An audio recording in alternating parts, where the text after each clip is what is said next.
Usa ka tingog, usa ka katawhan.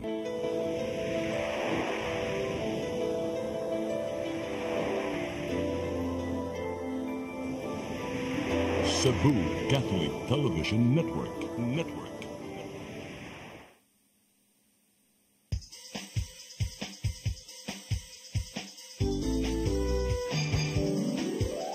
Hello Cebu, maayong buntag. Nagsunta ang kahayag nga nagsugid sa matuod, nadagan sa panghitabo. Hello Cebu, maayong buntag Pinoy.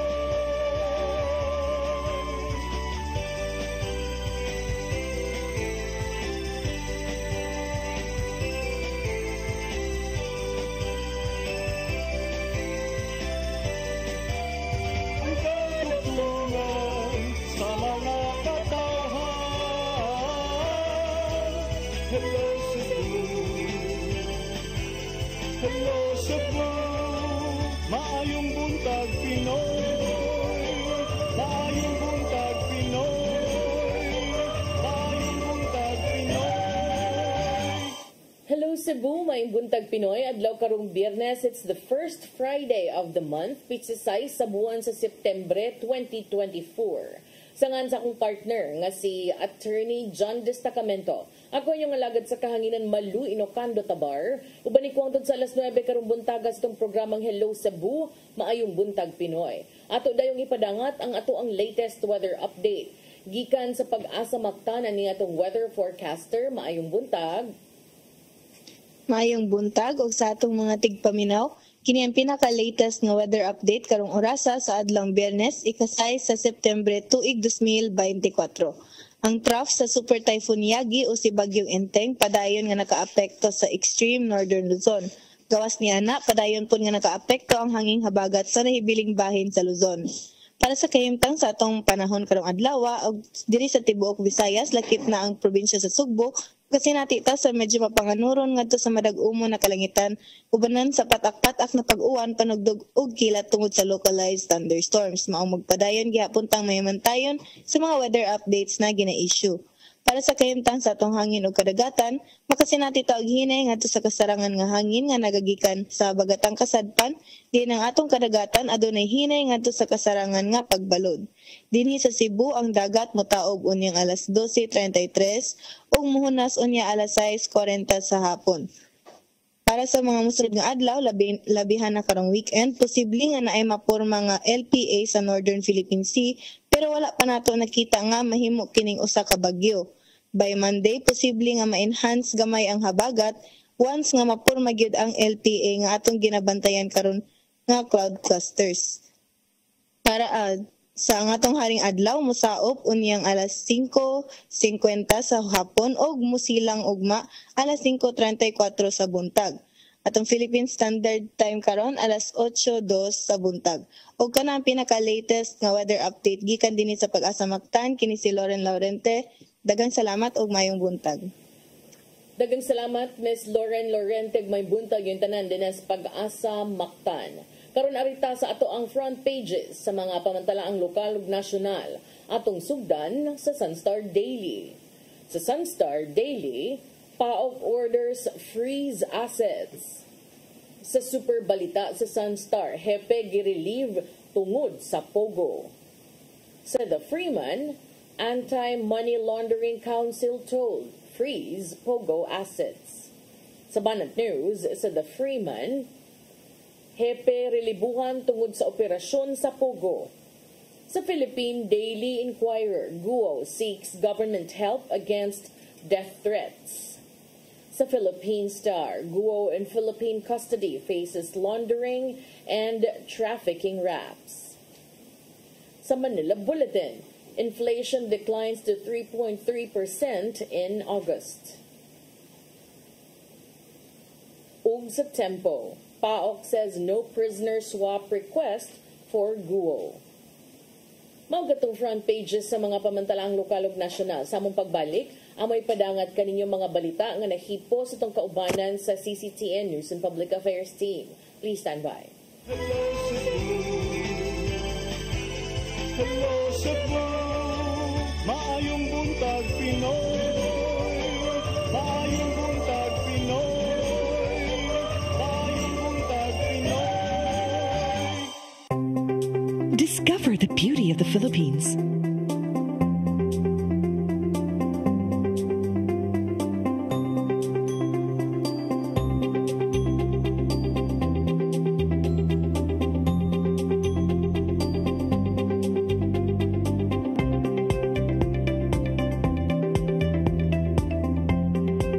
With Philippine Airlines, the country's flag carrier.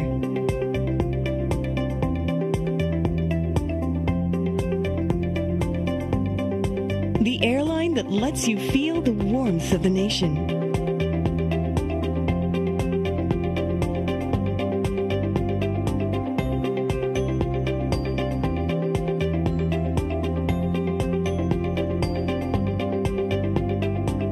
Mabuhay!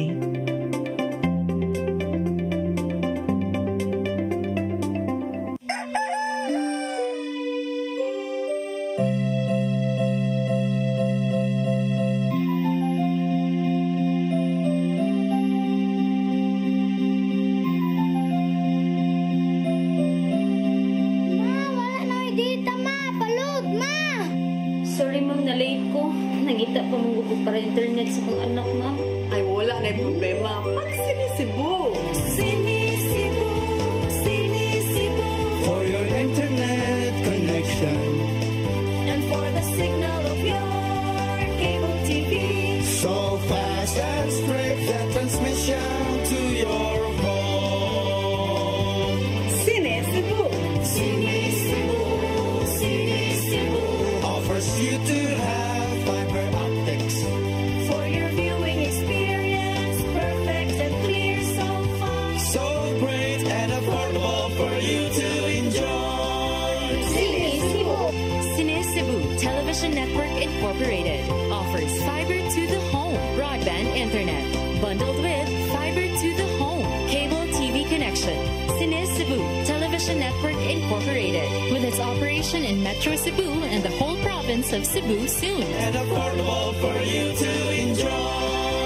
Sinisibu.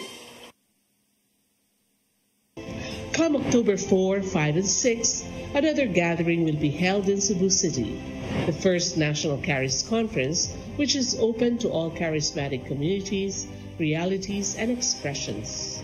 Hosted by the Brotherhood of Christian Businessmen and Professionals, the event will have interesting workshops and topics to help us grow in our various charismatic gifts and charisms. Watch out for more details about this event from our host BCBP in the coming days. Meantime, let's be ready to join these gatherings and pray for the outpouring of the current of grace in the Philippines.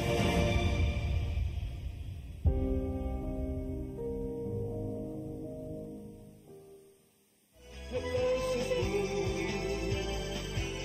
hello Cebu, maayong buntag Pinoy, maayong buntag Pinoy, maayong buntag Pinoy. Balik sa Hello Cebu, maayong buntag Pinoy ug karon sa atong mga balita. Nagunas to mga balita karong buntag at Cebu City Acting Mayor Raymond Alvin Garcia dili makiglalis kang suspended Mayor Michael Rama labot sa pagsupak niini nga ibalik sa Cebu City Sports Center ang sinulog sunod tuig. Nangandam na si Garcia alang sa sinulog human makita ang malampuson nga pasigarbo sa Subo. Ang kasayuran ihatod ni Shariza Mayuy. Dili makiglalis og labaw nga dili makig-away si Cebu City Acting Mayor Raymond Alvin Garcia kang suspended Mayor Michael Rama, partikular na niini ang kabahin sa pagpangandam sa sinulog 2025. Una nang gibadlong ni Rama si Garcia nga dili manginlabot sa pagpangandam sunod tuig nga sinulog. Kinitungod kay gawas nga dili sakop ang acting mayor sa Sinulog Foundation, dili usab kini sakop sa Sinulog Executive Committee. Ang suspendedong mayor ni patawag na og tigom alang sa sinulog 2025 samtang si Garcia nagplano pagpatawag usab og tigom alang ini ugmang adlaw. Alang ang Garcia ang ngayon unang likayan ang politika nilang Rama ug ipatigbabaw ang malampuson nga pagsaulog sa sinulog sunod tuig. Pagkapil lang nato ning politika atong ipagtigbabaw ang atong pagselebrar sa sinulog in honor and to venerate Señor Santo Niño. Halad guning Señor Santo Niño.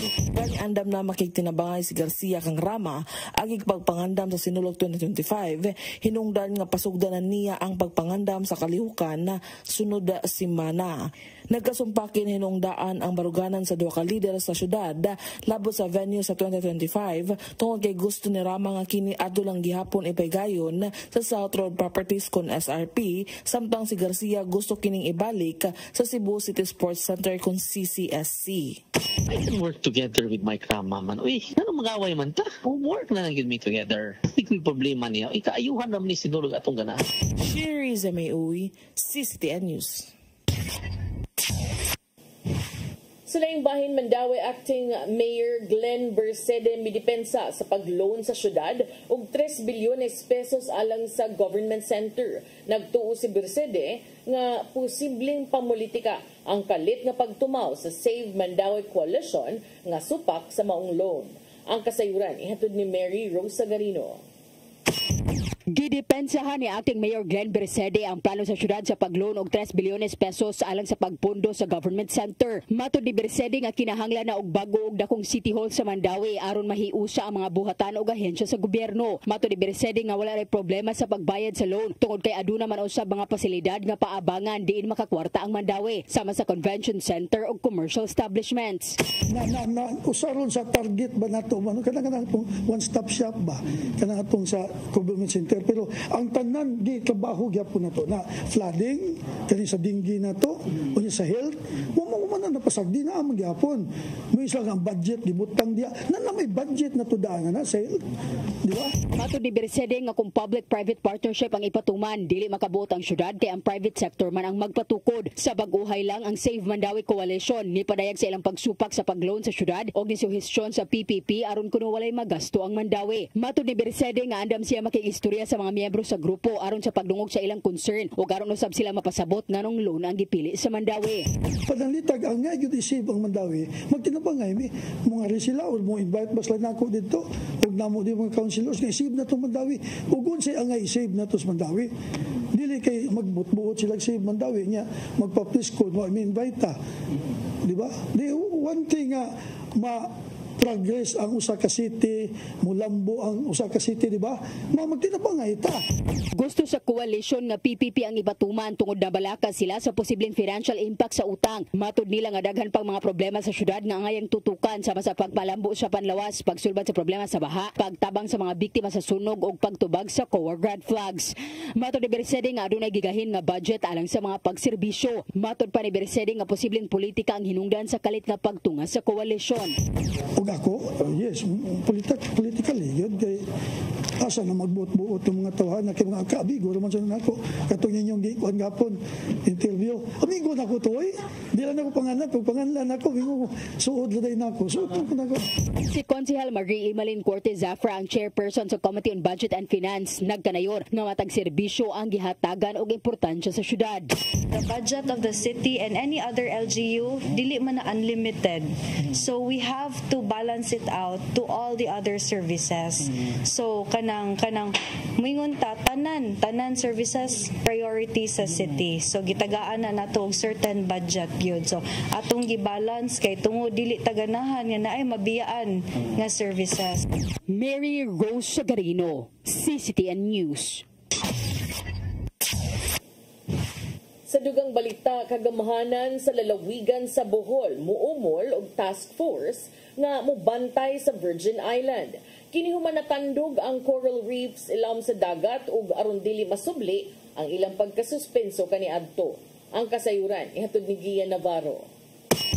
Hilabihan ang kalagot sa publiko natong nakalabayng weekend tungod lang ning kuha sa ka netizen bahin sa gikuris-kurisan nga coral reefs. Nahimutang kini sa snorkeling site sa Virgin Island sa lungsod sa Panglao, lalawigan sa Bohol. Naputo sa vandalismo among sensitibong coral reef nga nisangpot sa kalagot sa publiko, apil na ang mismong gobernador sa Bohol. Protektado sa balaod nga Panglao Island Protected Seascape ang Virgin Island ug covered pa sa Expanded National Integrated Protected Area System kon INIPAS Act of 2018. Nadiskubrihan ni Governor Erico Aris Omentado nga dunay pipila ka mga snorkeling guides ang giingong nagpasagad lang ngadto sa mga turista. Sumapa niya nga adunay uban nga mga yuog dakong bayad aron tugutang makasuwat ang mga divers sa maong coral reefs. Kung damage ang corals na mo'y gianha sa mga tourist, unsa pa may tan-awon diha.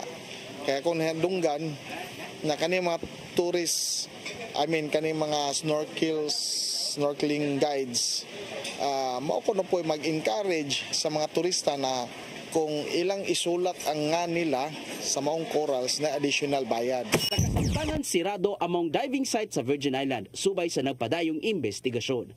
Resulta kini sinimo pa nagsabot sa LGU uban ang kadagkuan sa Department of Environment and Natural Resources. Umulon sa Bohol LGU ang task force aron mas masubay pa ang pagbantay sa mong lugar batok sa ubang buot man na mas tamas ilawom sa dagat. Tao na hatagan og authority na makapanakop, maka-arrest or makabadlong kay kung wa tay task force pura di pod kaayo sila makalihok tungod kay wa sila katungod na murag mo apprehend. Giang komentado nga mas mainampingon na sila kung isgutan ang environmental concerns sama na lang sa gidangatan sa Virgin Island. May numdumang gisuspenso siya sa ombudsman niya Mayo tungod lang sa issue sa Captain's Peak nga gitukod tunga-tunga sa Chocolate Hills. Gisusi na karon kung kinsa mga snorkeling guides ang giingong nagtugot sa pagkuris-kuris sa coral reefs alang sa mas laom nilang investigasyon. Kayan unta ni kung ila po nang gibuhat sa side sa DNR labi na kay INIPAS ni area and then protected area. So kinahanglanon gyud ni og unta masinsin na pagbantay. So Navarro, CCTN News.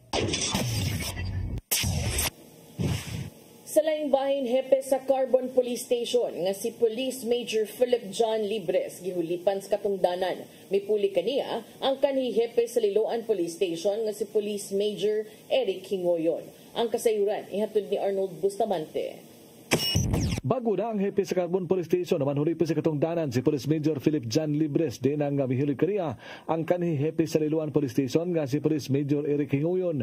Gipahigad ang turnover dokuman sa conference room sa Cebu City Police Office sa pagpangulo ni Police Colonel Antonieto Cañete nga gisaksihan sa mga hepe sa mga police station sa Dakpen Sugbo. Ang kamanduan sa pagrelibo kang Libres giluwatan kini ni Police Brigadier General Antonio Amirin pinitsahan itong September 3, 2024. Mato ni Cañete ang pagkahimong hepe sa usa ka police official wala kini magpasabot nga hangtod sa hangtod hepe na lang kini kanunay tod kay mamahimong nga mahulipan kini sa mosunod nga mga adlaw depende sa performance niini. Bisan siya nga maoy nangulo sa kapulisan sa Dakpen sa Sugbo mahimong ugma pwede siya nga pahulipan na sa iyang katungdanan kung magpabaya siya siyang trabaho nga tungod ani. Iyang gihagit ang mga hepe sa matag police station nga himuon lang ang ilang trabaho nga mao ang pagpatuman sa kahusay ug kalinaw sa ilang jurisdiksyon.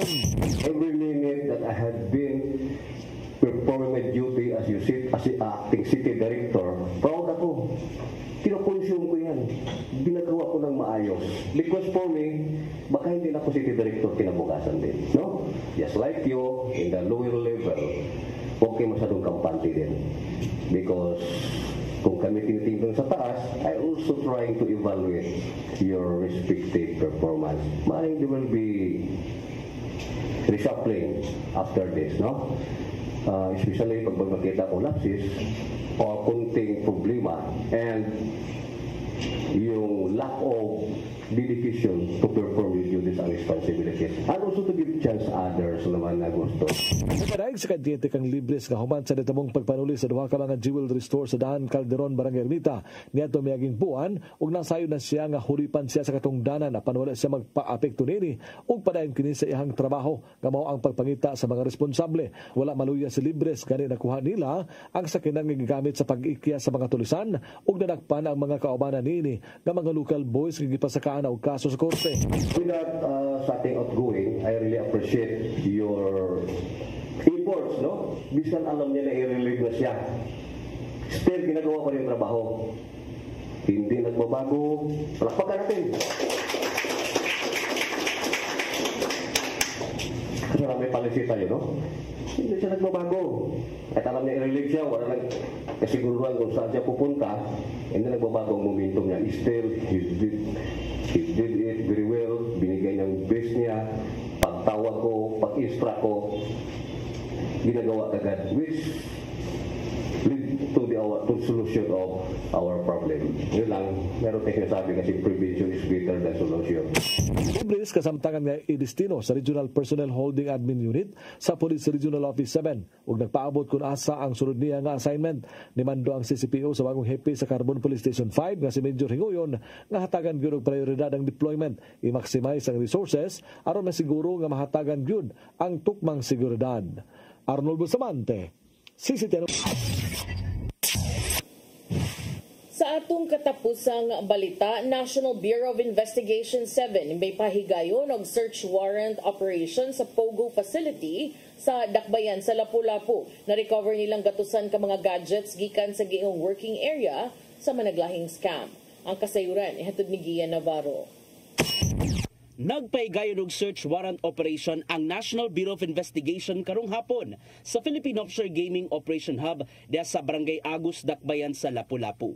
Kabahin kini sa subsub nilang investigasyon sa mga Pogo Hub di naabtan atol sa raid niadtong Agosto 31 ang 169 ka mga langyaw nga nituman sa maong ilegalidad. Natultulan sa masakop sa NBI 7 ang managlayang buildings sud sa Gingong Garden Hotel. Ang Gingong working area sa Pogo Hub kung diin daghang mga gadgets ang anaa didto. Naglangkob kini sa gatusan ka mga smartphones o laptops nga posibleng gigamit sa managlayang scams. Nasuta sa pasiyo ng investigasyon nga managlayang scam ang gipambuhat sa mga langyaw sama na lang sa love scams o investment scams.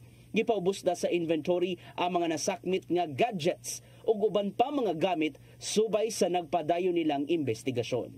Gitanggong na sa kauluan ang gatusan ka mga langyaw human gipaubos sa inquest proceedings sa nakalabay lang nga adlaw. Mato di NBI 7 Director Attorney Renan Augusto Saliba nga posibleng subayon usab ang case build-up nga money laundering batok sa mga sospek. Ana na silang kustodiya ang giingong kwartang mokabat sa 8 million pesos diin. Ila kining na-recover gikan sa Pogo Hub. Isip kabahin sa ilang investigasyon. Gian Navarro, CCTN News. Mao katong mga balita nga nahipo sa itong kaubanan sa CCTN News and Public Affairs Team. Inyo katong nakita kagahapon sa atong mga balita sa Sayri 47. Unya, di lang nato ang angon, balik lang tarong taod-taod sa atong pagbalik mga paghiskot-hiskot. Please stand by. Hello Cebu, maayong buntag Pinoy, maayong buntag Pinoy, maayong buntag Pinoy. Discover the beauty of the Philippines.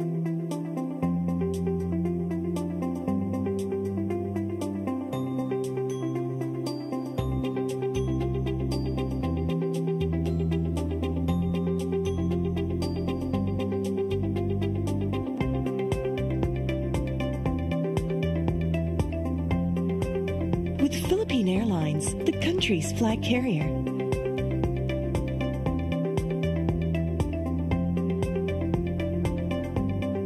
The airline that lets you feel the warmth of the nation.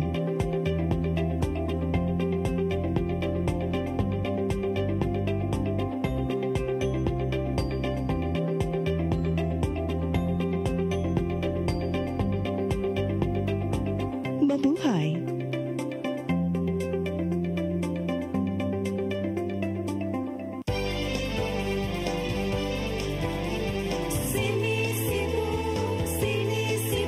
For your internet connection.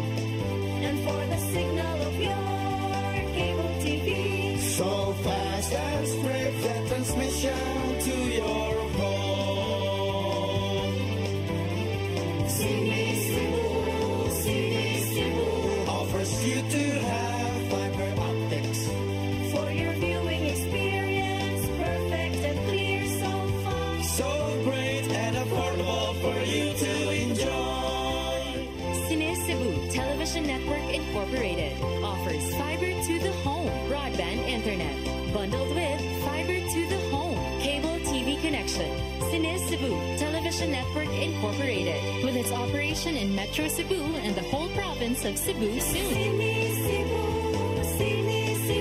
For your internet connection And for the signal of your cable TV. so fast and straight the transmission to your home. Sini Cebu offers you to have fiber optics. For your viewing experience, perfect and clear so far. So great and affordable for you to enjoy.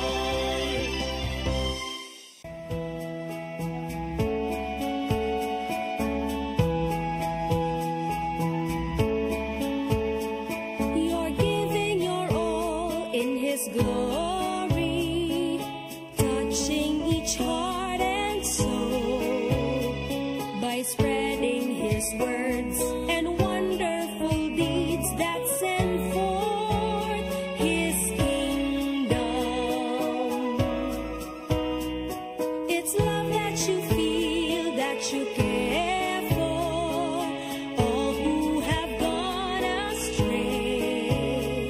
You show them the way that leads to His full of love and action. It's love and action, true love, faith in action.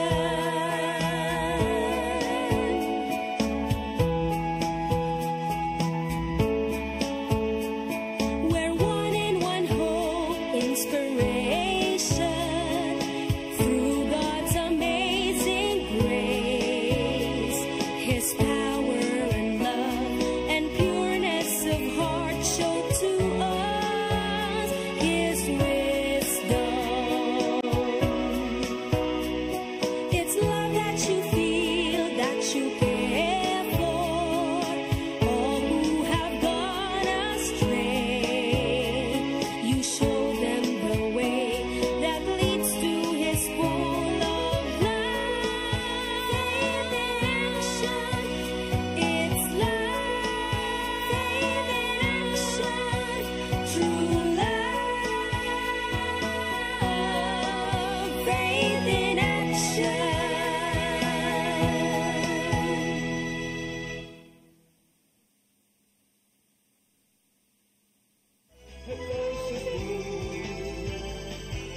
Hello Cebu, maayong buntag Pinoy. Maayong buntag Pinoy. Maayong buntag Pinoy. Balik sa Hello Cebu, maayong buntag Pinoy, murag solo flight ta hangtod mahuman ning programa haron. But sige lang, okay lang, padayon lang gyapon ta. Ari na tang nining dapita sa ato ang mga paghisgot-hisgot. Atong unahon kining update no sa pagkasikop ni dismissed Bamban Mayor Alice Guo dito sa Indonesia nga karon ana-ana dinhi sa Pilipinas. Gilupad na ni siya unya diri sa Pilipinas giubanan siya sa gitawag og top level Philippine delegation pinanguluhan ni Interior and Local Government Secretary Benhur Abalos ug sa Philippine National ug ang Philippine National Police Chief nga si Romel Francisco Marbil. Lakip usab sa miuban mao ang mga opisyales sa National Bureau of Investigation, Bureau of Immigration ug uban pa nga mga government agencies. Si Colonel Jean Fajardo, ang information officer sa Philippine National Police, niingon nga si Guo ug ang nahisgotang mga opisyal sakay sa usa ka chartered flight gikan sa Indonesia ug niabot kini kagabi late Thursday evening sa Royal Star Aviation Hangar sa Pasay City. Usa ka holding area for medical examination and booking procedure mo'y nagpaabot ni Guo sa iyang pag-abot og dalon siya og gida ngadto sa Camp Crame for temporary detention. As of yesterday, ilahang tan-aw ang posibleng pag-turnover kang Guo ngadto sa Sergeant at Arms sa Senado karong adlaw. Matud ni Abalos nga si Guo nahadlok matud pa, feared for her life. Pero kung ato ning tan-aon ang picture mo okay raman siya. Napa man siya yung mga nindot ng mga post. Kung I don't think this is the picture of someone nga nahadlok sa iyang kinabuhi. Or basin sad og ni-relax na ni siya karon kay gitaparan siya sa isig kakilid ang PNP chief ug ang DILG secretary nga si Benhur Abalos nga moy mo siguro sa iyang safety, posible ba? Pero nakadakop gid sa kong mata ang mga pictures nga nang gawas yesterday, no? Nga mura mag kanang malipayon man, mura mag kanang dili dinakpan si Bamban Mayor Alice Guo. Pero mo nagibutiag, no, ni DILG Secretary Benhur Abalos nga matud pa si Guo feared for her life kay naa kuno siya death threats. Niingon si Abalos nga sa dihang nakigstorya siya ni Mayor Alice Guo, there seemed to be a sigh of relief, murag nahuwasan, ingon ana.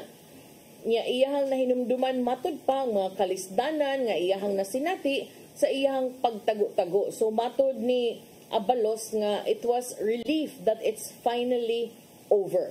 Midugang si Abalos nga tanang lakang ilang gihimo aron pagsiguro ang sa kaluwasan ni Mayor Alice Guo. Ang mga opisyal ni adtong Miyerkules kay numduman mi anunsyo o mipahibaw nga nasikop si Guo sa usa ka hotel didto sa Tangerang City sa Indonesia nga Banten Province. O mihuman kini sa pila ka buwan nga pagpangita, human ang Senado miluwat usab og kamanduan alang sa pagkasikop ni Guo tungod kay wa kini nitambong na sa mga hearing kabahin sa Philippine Offshore Gaming Operations kon POGO. Matod ni Fajardo sa PNP nga ang Indonesian authorities mi turn over kang Guo ngadto sa Philippine officials, pinanguluhan ni Abalos kagahapon adlaw Huwebes suman usab sa usa ka tigom nga gipahigayon aron pagsabot o pagdiscuss ni ining deportation procedures. Antig pamaba sa kapulisan may duga nga way problema kung ang NBI man ang mopasakag kaso batok kang Guo tungod sa kalapasan sa immigration laws after an investigation found that she escaped through the country's back door. Si Guo gawas ni ining arrest order gikan sa Senado, nagatubang na kini karon og warrant of arrest for violation of Republic Act 1319 o kining Anti-Graft and Corrupt Practices Act. Ang Kapas Tarlac Regional Trial Court Branch 109 ni mando na sa pagsikop kang Guo tungod matud pa sa kalapasan sa Section 3E and 3H sa Anti-Graft and Corrupt Practices Act. Si Judge Sara Vedana de los Santos miset usab sa bail sa kantidad nga 90,000 pesos sa matag kaso. Kining maong kaso may kalambigitan sa mga aligasyon nga si Guo migamit sa iyang posisyon isip mayor aron buhatag og mga pabor ngadto sa Bauful Land Development kinsa mo'y gitumbok nga tag-iya sa luna diin usa ka illegal nga pogo hub ang gironda sa mga law enforcers sa mga otoridad. Buti pa sabot matud pa nga si Guo kinahanglang mobayad una og piyansa sa di pa siya i-turn over ngadto sa Senado aron usab motambong sa mga hearing. Gawas sa graft case, si Guo gipaabot usab nga mag-atubang og dugang mga kaso o mga reklamo tungod sa kalapasan sa Anti-Trafficking in Persons Act, may kalambigitan sa gironda nga Bamban Pogo Hub. Samtang ang Bureau of Internal Revenue kung BIR mipasaka usab og tax evasion case batok ni Guo tungod sa iyahang gikataho nga kapakyas sa pagbayad og 500,000 pesos in capital gains tax on the purported sale of her shares in Bauful Land. Katunay matud pa duna siya bahin o shares sa Bauful Land. Si Guo along with Whirlwind Corporation Incorporator Cassandra Ong ug dugang 34 pa ka mga tao nagatubang usab og money laundering charges before the Department of Justice in relation to their alleged links to illegal pogos. Si Mayor Guo nagatubang usab og co-warranto petition nga gipasaka sa Office of the Solicitor General ngadto sa Manila Trial Court, which is seeking to remove her as Bamban mayor on the ground that she is a Chinese national and has misrepresented herself as a Filipino citizen to advance her fraudulent schemes. Ang buhatan sa ombudsman sa sayong bahin ni Mando nga si Guo will be dismissed from public office tungod sa grave misconduct. Sa sayong bahin ining Hulyo ang OSG ni pasaka usab og petisyon ngadto sa Tarlac Trial Court seeking to cancel Guo's birth certificate on the grounds of her failure to comply with the legal requirements of late birth registration. Matud sa tigpamaba sa Department of Justice nga si Miko Clavano, si Guo posible usab nga mag-atubang og dugang kaso tungod sa kalapasan sa immigration laws as well as charges of disobedience to summons for snubbing the Senate arrest warrant. Samtang ang abogado sa pamilyang Guo nga si Attorney Stephen David niingon nga ang gitumbok nga igsuon ni Mayor Alice Guo nga si Wesley Guo is also willing to surrender. Nagdumili kini pagkumpirmar sa kasayuran nga si Wesley posibleng nagtago sa Hong Kong. Dili siya matud pa makadiscuss sa mga detalye, but gitumbok sa mga abogado nga gusto na niining Wesley Guo nga mo-surrender na. Ug wa siya nakita nga hinungdan nga nung magpabilin pa siya tago. Wa kay video din sa kuan kanang pagdaan niya, pag-abot niya na siguro video ang PIO sa PNP. So, di siya muhisgot sa detalye apan gusto na kuno matud pa mo-surrender kining gitumbok nga igsuon. Moingon lang tag gitumbok no kay ang uban may igsuon. Yung later mo, yung sa dili. So, alleged brother, aning Mayor Alice Guo nga si Wesley.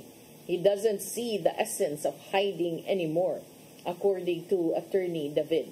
Samtang mga senador may padayagsad sa ilang mga pagduda sa sugilanon nga giingon ni Sheila Guo nga niikyas sila, nibiya sila sa Pilipinas ug milarga sa Malaysia. Pinaagi usab sa series of boat rides ni adtong Hulyo atol sa resumption sa Senate investigation sa kaso ni Guo ug sa iyang gitumbok nga illegal offshore gaming activities. Si Sheila gibarugan gyud ang iyang gistorya nga siya, si Alice ug si Wesley Guo ni sakay og barko, di sa barko, no? Basta boat rides. Pump boat siguro niya, or I don't know. Basig yate sad, kung nakay kwartang daghan. Saba, basta, they took 3 boat rides to get to Sabah.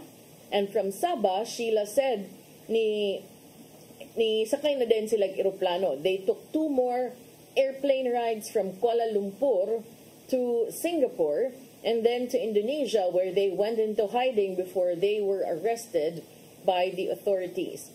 Apan pipila ka mga senador ni tumbok nga delikado man ang pagbiyahe pagpaingon sa Sabah gikan sa Pilipinas by boat.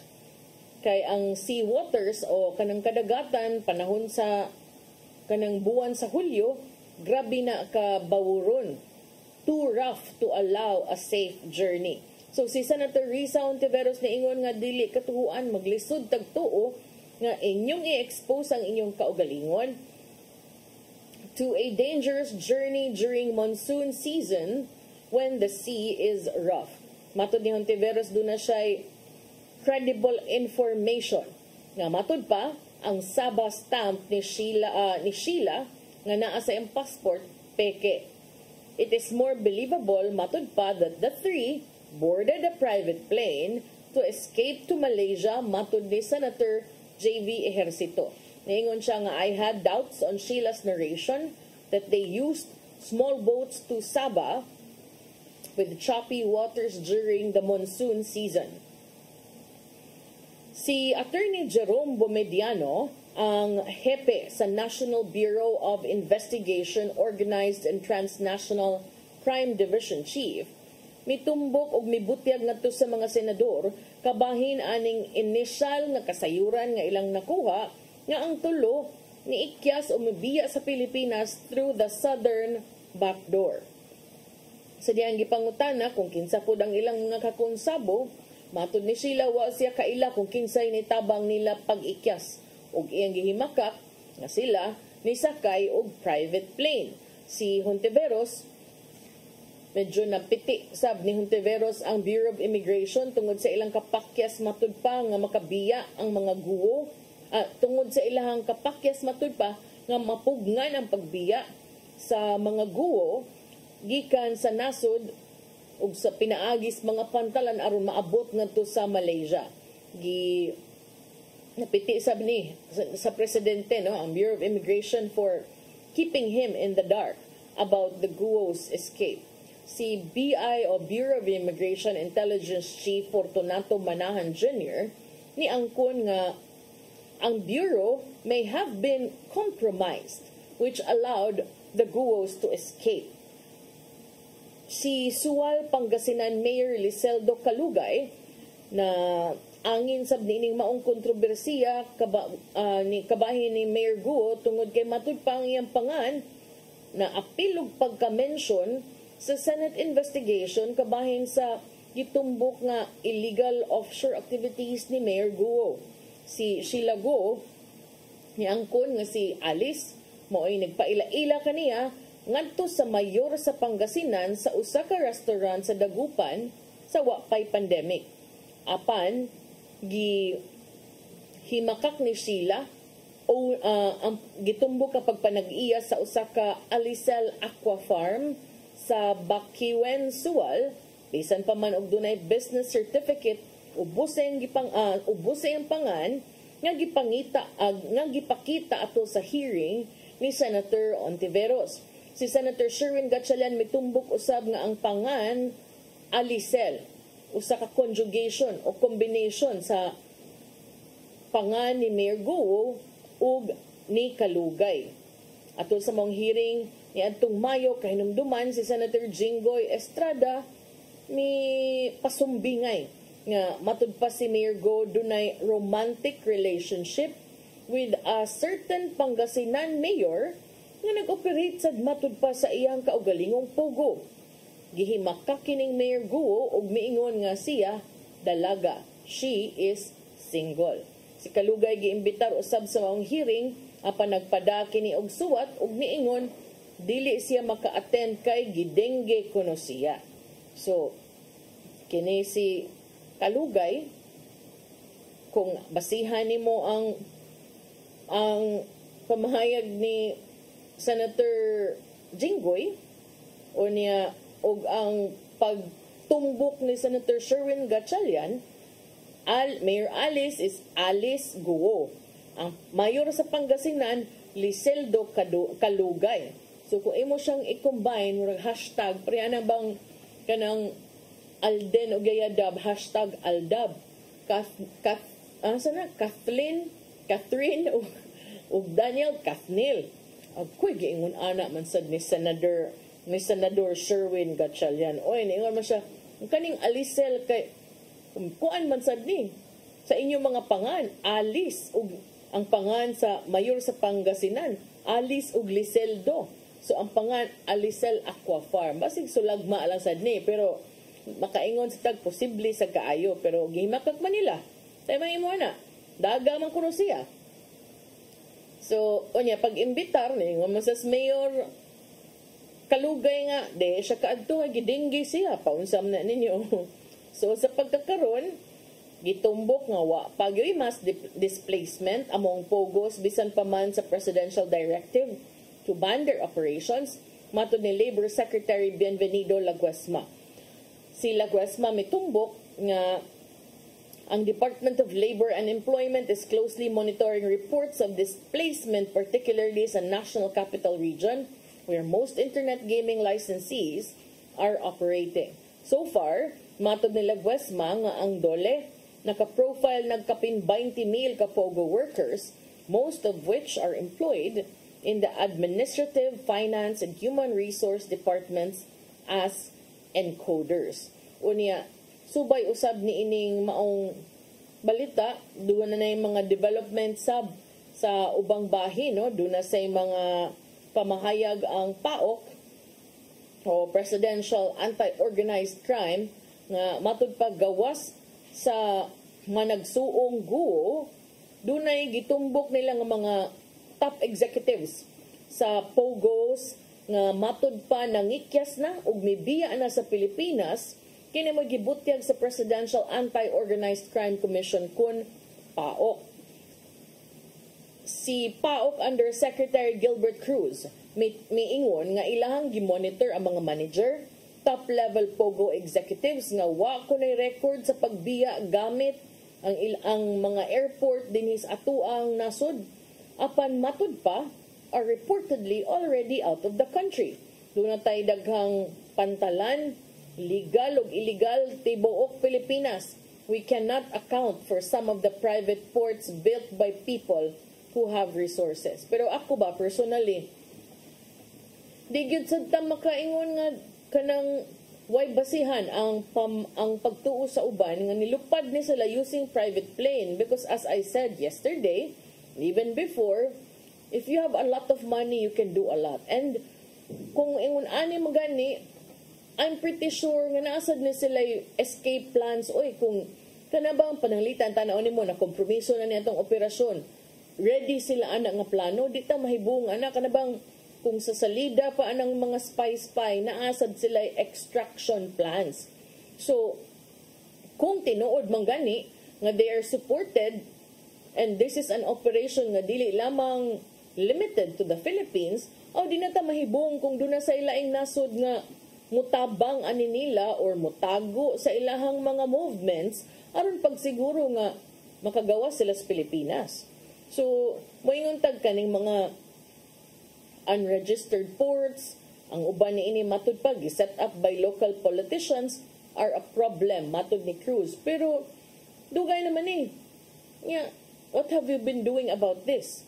So matud pa, doon na sila gi-verify nga usa ka pantalan sa Sual, Pangasinan is registered with the Philippine Ports Authority. Balik na sa taani, ang Sual Mayor nga si Liseldo Kalugay, na balik-balik mangyud ko nun banggit, na mention mangyud ko nun atol sa ongoing Senate hearings. O niya, wa man siya nitambong kay gidengge lagi siya. O niya, matud pa, gikumpirma sab ni Cruz nga si Alice Guo dunay business interests dinha sa Sual, apil na ang fish cages. Samtang si Cruz mibutyag nga daghan gihapon ang mga Pogo nga nag-operate bisan pa man sa direktiba ni Presidente Marcos. So naapil nag-mention nga katong diri sa Lapu-Lapu nga Pogo Hub last August 31, subay usab sa Indonesian Embassy's request regarding 8 ka mga Indonesian nationals nga matud pa held against their will. O niya, umtoy reports no nga dunay mag-monitor ug mag-roving ang mga armado nga tao. So 168 foreign nationals ang na-rescue, working on 3 separate scam farm operations. So ang mga trafficking charges napasaka na aning nilang unom ka mga foreigners ug usa ka Pinoy nga mo'y nagpaluyo ni ining Pogo operation sa Sugbo. Samtang 18 ka Chinese were also rescued sa dihang gironda sab sa kapulisan ang usa ka suspected nga illegal Pogo Hub sa Subic Freeport Zone sa Zambales kagahapon. Ang mga biktima gitumbok nga girescue human ang Criminal Investigation and Detection Group agents mironda sa Pogo Hub or Scam Farm along Grouper Street at around 3 p.m. matud ni CIDG Director Major General Leo Francisco. So murag na sa gunso na daghana mga crackdown na sa mga Pogo operations. Pero doon na lang yung daghampong nakasaway ni ining kaning nahitabo karon nga ng gawas nga mga pictures o niya usa sa mga vocal kaayo ni tingog yun mao si Senator Riza Ontiveros.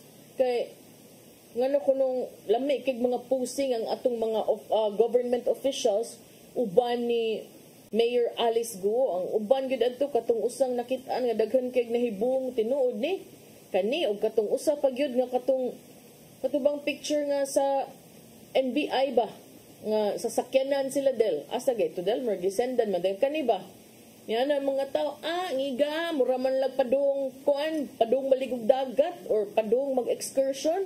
Pero si Senator Riza Ontiveros niingon nga si Alice Guo ay pugante, hindi po yan celebrity. Kini mo'y mga pamahayag ni Senator Riza Ontiveros gawas ning iyang gipost sa Facebook. Niingon siya paalala lalo na sa mga kawani ng gobyerno.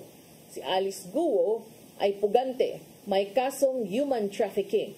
Hindi po yan celebrity.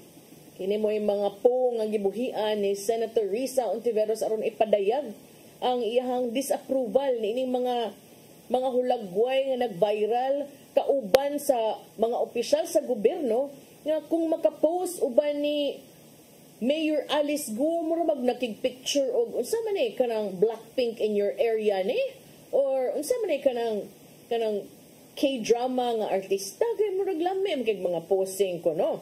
Ningon si Senator Riza Ontiveros na unsa mo nga di man entaw na artista pugante man ni ikyas man sa Pilipinas na anay kasong giatubang pero kung makapapicture ta mura man tag kaniyo nakaingon yun ko kung makaflex nakapalit na mog snacks para sa kuan ang baboy nga sugbaon nun na marinate na to mura man gud anong taan ni mag-outing besh so painumduman mo ni Senator Riza Ontiveros nga di kita magpalabi sa itong feelings. Uy, naunsa naman ni picture. Sa wapag i-dismiss. Kani yun. Diba? Sige, okay. Hindi ta ka sure kung para ihaban ng drinks. Kaya ba sige, uhaw siya or standard lang gina sa opisina sa government offices nga mag-andam yung drinks para sa mga tao nga mo bisita. No? So, mauna, paalala. Sa Bisaya pa, pahinumdum labi na sa mga empleyado sa gobyerno si Alice Guo intawn pugante doon na kasong human trafficking dili na artista. So iyang gustong pahinumduman lang yun. Ang kining viral nga mga pictures nagpakita kining how some agents of the National Bureau of Investigation and the Bureau of Immigration nga ni post for photos with Guo. Pipilasab ka mga hulagway, nagpakita ni Interior Secretary Benhur Abulos ug ang Philippine National Police Chief Romel Marbil with a dismissed local official. To me, okay ra sila mukatawa na sila kay nakuha man gyud yung balik diri. Pero nagbuong sa kung saan sa ning post Mayor Alice, ay lipay siguro lagi ni siya kaysa magtago-tago siya ba. Ari siya sa Pilipinas. O niya, napay mo ensure sa ang safety. Kaya mo kuno una niyang giingon nga na siya death threats. So, ito ning tanaw, unsa pa'y dugang mga kuan ani no, kaning dugang pang mga updates. Kay I'm sure, now that she is back, ubay-ubay pa ning mga detalye nga atong makuha and ubay-ubay pasad ang mga panghitabo nga angayan natong atangan subay sab ni ining nagpadayon sab nga mga hisgutanan sa mga pogo o mga illegal nga mga kalihukan bahin aning mga sugal. So dinis atoa do naman koy nadunggan nga do na ko na yung mga gipang patuman nga pagrelibo no. So ang dunay hepe, I forgot the name. Hepe dito sa Lapu-Lapu. Unsa to nga station? Marigondon ba to? Marigondon Police Chief, no? Nga girilibuhan sa katungdanan tungod kay sa iyang kapakyas nga makadiskubre sa presensya sa Pogo nga bag-o lang gironda sud sa Hotel Diaz Barangay Agus, Lapu-Lapu City nga ubos sa iyang jurisdiction. Ang Police Regional Office ni issue og direktiba kagahapon September 5 kabahin sa iyang pagka-relibo tungod ni sa Pogo nga pero nganong siya raman why appeal ang ang chief tungod ni kay kuan directly under sa area gid niya. Mao din nahitabo atong usa no katong hepe sa Carbon Police Station sa balita ni Arnold Bustamante girilibuhan sad siya but medyo nag-expect na siya adto tungod sa niadtong nahitabo nga pagpanulis dinha sa iyang area of jurisdiction. But to me masakit to kay di man kay kaingon mo man tulisan nga mananghid mo nga chip munulis mi ron wala may ana dili pa rin aning sa pugo ba nga taod-taod gyud nga operation. So tungod matud pa sa kapakyas niya pagmonitor sa presensya sa kalihukan sa pugo girilibuhan in taon ang hepe sa Marigondon Police Station si ang katungdanan aron paghatag og agianan sa pagahimuon nga investigasyon. Ang hepe sa Marigondon Police Station nga si Police Major Judith Besas gikatakdang mubakante siyang posisyon human sa kapakya sa pagmonitor sa mga illegal scam operations sa iyang area of responsibility. Ang Station 4 sa Lapu-Lapu naglangkob sa Barangay Agus, Marigondon, Basak ug Suba-Basbas diin ang pogo gi-operate sa usa sa mga barangay labi na diha sa Agus diin nahimutang ang Tourist Garden Hotel. Si Lieutenant Colonel Christian Torres, tigpamaba sa Lapu-Lapu City Police Office, may kumpirmar nga nining maong kasayuran apan wa nini gibutyag, apan gibutyag niini nga wa pa sila'y kopya nga nadawat sa maong kamanduan gikan sa Police Regional Office kon PRO 7. Mao na matud pa mandato sa Philippine National Police na kung dunay mahitabo sa area of responsibility, automatic na nga i-relieve ang hepe aron mahatagan og katin-awan tan-awon kung doon na bay lapses nganong nakalusot or doon na bay krimen nga nahitabo kinahanglang pahigayon ang investigasyon. Kung naabay lapses ang concurrent nga Chief of Police. So sa higayong mapirmahan natong direktiba gikan sa PRO 7 pahigayon ang investigasyon ngadto kang Besas kung anong wa siya makapanid og paghimuglakang sa illegal nga operasyon nga nahitabo sa nakontrobersyal nga hotel resort. So, ilakip usab ang sa investigasyon ang posibleng anggulo ni Besas nga matud pa konektado o link sa tag-iya sa compound sa naisgutang barangay. Sa higayon nga ma-establish kini, pinaagi sa ebidensya nga si Besas adunay mga lapses, mahimo kini magatubang og administrative cases, apan kung ang resulta magpakita nga wa say kalambigitan, malimpyuhan usab ang iyahang pangan. So, mauna no ang update sa dinhi sa atua. Wanam detay oras at inday. Ato sa rin padangat ang giandam ni Tatay Dodong aniyang pulong ug kinabuhi.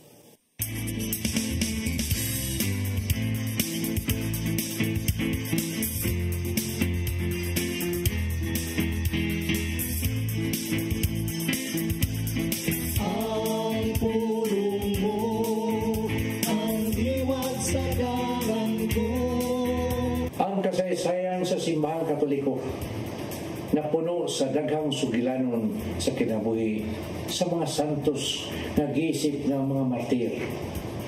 Sila giatagan ng dakong pasilungog tungod sa ilang pagtahan silang kinabuhi alang silang huptan nga pagtuo.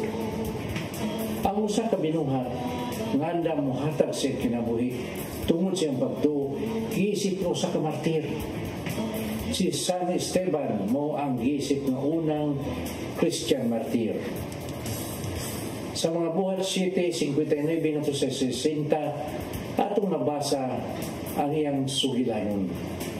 Ug samtang gibato nila si Esteban, nagampo siya sa Ginoo. Nga nagingon, Ginoong Hesus, dawata ang akong espiritu. Unya miluhod siya o misinggit pagpusog. Ginoo, ayaw sila pakasanda sa ilang gibuhat. Tapos niya gisulti nini namatay siya. Usa ka balaanon nga buhat kung imong gidawat ang kamatayon na dunay makatarunganon nga bugti. Apan mas labing balaan ang kamatayon ni Jesus dinha sa cross alang sa kaluwasan natong tanan. Huwag na itabo kini, gumikan sa dakong gugma samahan sa katawan. Kaysa Juan 3:16, nagingon lang, Kay gihugma pag-ayo sa Dios ang kalibutan ug tungod dinhi ihatag niya ang iyang mugtong anak. Aron ang tanan nga motuo kaniya dili mamatay kun dili makabaton og kinabuhing dayon. Kay nga atong pagtuo kang Hesus makahatag man kanato og kinabuhing dayon.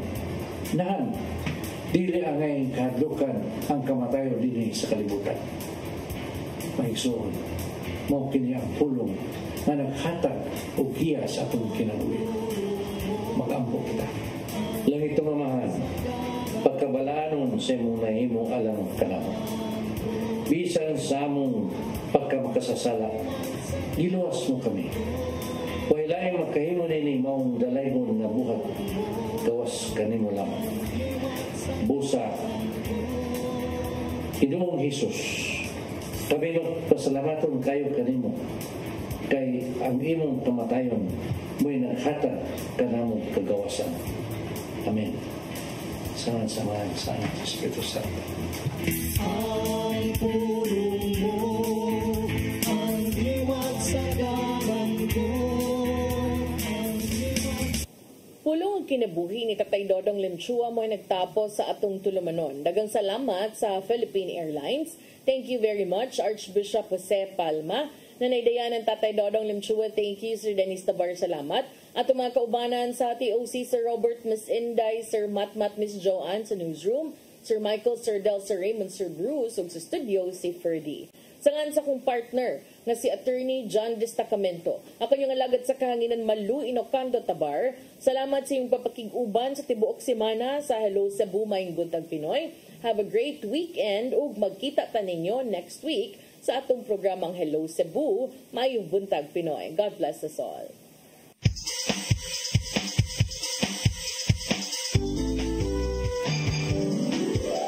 Hello Cebu, maayong buntag. Kaksunta ang kahayag. Usa ka pagtuo, usa ka tingog.